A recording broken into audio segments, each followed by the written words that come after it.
जो कि उसमें बड़ी सारी चीजें होती थी, कंपास वंपास, वो आज तक कॉपी पे तो कम चली है, एक दूसरे के शरीरों पे ज्यादा चली है। हालांकि वो सब चीजें मिलती थी। और मैं आपको एक मजेदार बात बताता हूँ कि मेरे को एक बहुत शौक होता था कि जब भी कोई जीतता था, जब भी कोई बच्चा फर्स्ट आता था, सेकंड आता था, थर्ड आता था, मैं बहुत जोर जोर से तालियां बजाता था, बहुत जोर जोर से सीटी बजाता था और एकदम दिल से उसको सेलिब्रेट करता था। तो ऐसे ही third fourth fifth six class हुई तो एक दिन होता है स्कूल में, बड़ा खतरनाक दिन होता है बच्चों के लिए, और माँ बाप को पता नहीं उस दिन कुछ अलग ही मजा आता है। उसको बोलते हैं पीटीएम। पीटीएम का फुल फॉर्म होता है पेरेंट टीचर मीटिंग। तो ये दिन ऐसा होता है कि मतलब उस दिन आपको बच्चे को आभास हो जाता है कि हम कलयुग में आ गए हैं। तो मेरे को बड़ा डर लगता था उस दिन। यहाँ पे विमेंस डे पे मैडम भी मौजूद है। एक दिन तो मम्मी बना के मैं इनको भी लेके जा चुका हूँ, तो आप सब मेरे परिवार की तरह ही, और ये सच्ची घटनाओं पे आधारित कहानी है। तो एक बारी मैं आई डोंट नो, बहुत ही कुछ कम नंबर आए थे मेरे, तो उस दिन स्कूल की टीचर ने खास बोला कि बेटा इस बारी आप अकेले मत आना और सिर्फ मम्मी को साथ मत लाना, पापा मम्मी के साथ आना, सहपरिवार आना।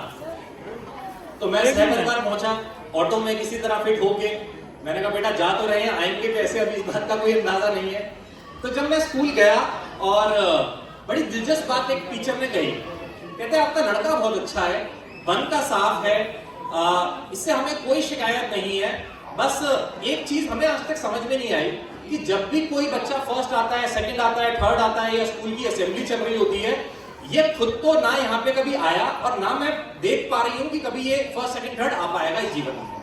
मगर इस बच्चे की एक बात मुझे आज तक समझ में नहीं आई कि जब भी कोई और फर्स्ट आता है, सेकंड आता है, थर्ड आता है, तो ये तालियां बहुत जोर से बजाता है, ये खुश बहुत रहता है।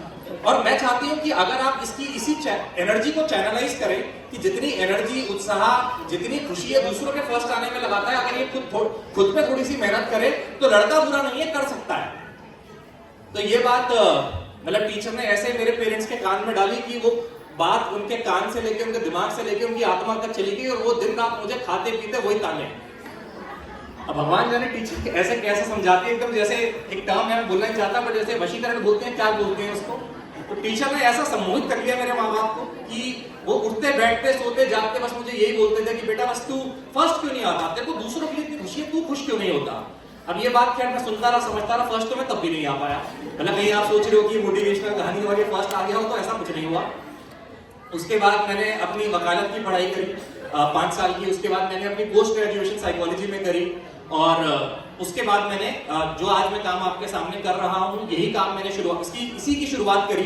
तो मैं कॉर्पोरेट्स में जाता हूँ, वहाँ पे ट्रेनिंग सेशंस देता हूँ और बहुत जगह बड़े बड़े सेशंस करने जाता हूँ। तो एक बारी की बात है, मैं आपको बताता हूँ, 2016 की, मैं जीवन में पहली बारी फ्लाइट में बैठा, मुझे मौका मिला। एक जगह है हिंदुस्तान में, उसका नाम है मैंगलोर। बैंगलोर नहीं, मैंगलोर।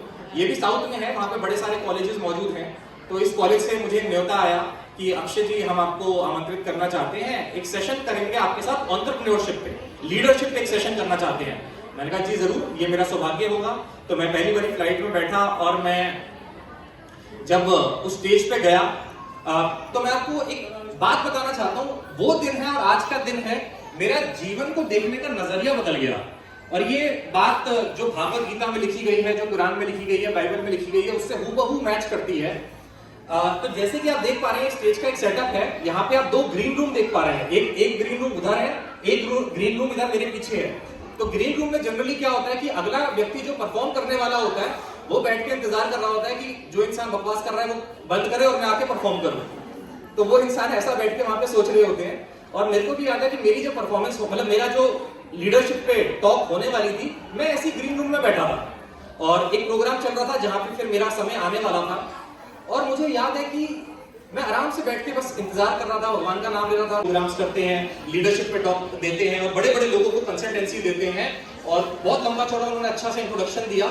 और उन्होंने मतलब जिस तरीके से मेरा परिचय दिया और बोला कि जोरदार तालियां हो जाए स्पीकर के लिए, तो मैं आपको बताता हूं कि लगभग 2 से 3 मिनट तक वो तालियां बजती रही। मतलब मैं अंदर खड़ा होकर एकदम रेडी हो गया, मैं बार बार, मतलब मेरा एक कदम उठ चुका है कि मैं बाहर इस कदम को रखूं और बाहर आऊं, वो तालियां बजती रही। और मेरे को इस बात का एहसास हुआ कि बेटा स्कूल से लेकर आज तक उन्हें किसी और के लिए जितनी भी तालियां बजाई है, भगवान किसी का हिसाब नहीं रखता, सारा हिसाब बराबर हो रहा है और वो सारी तालियां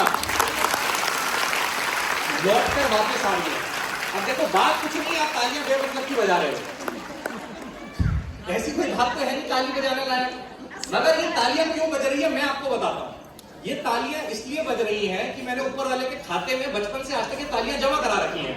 अब मैं ऊपर कोई भी बात करता हूं आप ताली बजाते रहोगे, ये कुदरत का नियम बन चुका है।